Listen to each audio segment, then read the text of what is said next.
Muchova's one-handed backhand is more than a stopgap.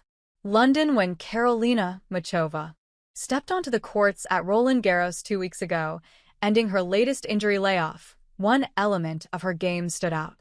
Her signature sliced backhand, once used to vary pace, had become her sole option off that wing in a first-round loss to Alicia Parks. Parks, torso_326007. It didn't work against Parks, but grass courts have proved more amenable to the strategy. Over 2 days at the HSBC Championships at Queen's Club in London, the number 6 seed Muchova overcame qualifier Maddison Inglis 7-6-5, 3-6, 6-4 in the first round. Muchova has long been known for her full repertoire of shots, and then some, but the one-handed backhand is a recent addition she never intended to make. Rather, it's a temporary measure that has been forced on her by a troublesome left wrist, which kept her out of action between Miami and Roland Garros.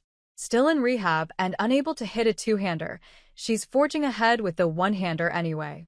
"I felt that not playing matches was more of a disadvantage for me," Muchova said. "But I was thinking on the grass it's actually pretty uncomfortable for others to play, and the slice is a great tactic. So I chose to fight with a one-hander and get experience from the match, and maybe even score some wins. I just love the game, and I love to play. I didn't want to miss out because of my left wrist. I'm just trying to figure out where to play, how to play tactically with this disadvantage."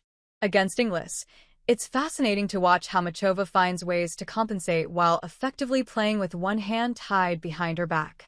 With her two-hander still off-limits, opponents naturally target that wing, but she's finding workarounds. In her first-round match, she used the slice not just to stay in points, but to create space and angles. Her footwork allowed her to run around the backhand and step into forehands, and her serve placement helped her avoid the kind of extended exchanges that might expose her limitations. "It's both ways," Muchova said, describing the mindset required to play through such a clear vulnerability. "I would be lying if I say I'm very positive. It's very frustrating.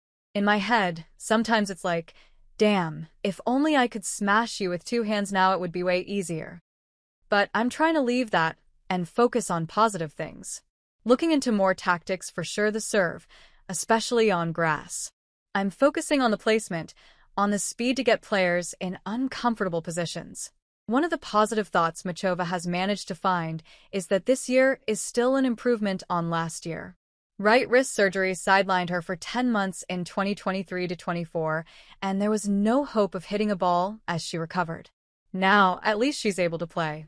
But both issues are just the latest in a litany of injuries that she has endured: her abdominals, her ankle, her back. Muchova sighs deeply when asked about a career in which she has seemed to be permanently on a new comeback trail. At this point, she has an attitude of fatalistic acceptance. "I take it as it is," she said. "I don't want to say, I'm unlucky. I don't know why I feel like I do a lot to prevent these things happening to my body, but they happens. I just try everything I can so it doesn't happen the next time, but so far there's always something."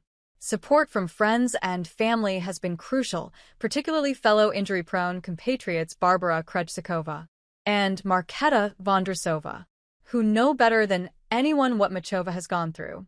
She trains at the same club as Vondrousova I. Prague, and jokes that they always run into each other rehabbing a new issue in the gym. "One of us is always struggling with something, so we talk a lot," Muchova said. "They take it the same way. It is what it is. Something happens, you try to get healthy again. It's a shame, but it's sport. It's a brutal sport, so it can happen to someone more and someone less." For now, Muchova is optimistic. The wrist is getting stronger every day, and she hopes that she'll be able to bring her two-hander back to match play in a week or two. But despite exploring as much non-invasive treatment as she can, if it doesn't stand up to the rigors of competition, Muchova says there is no plan B that will avoid surgery. But is there a plan C?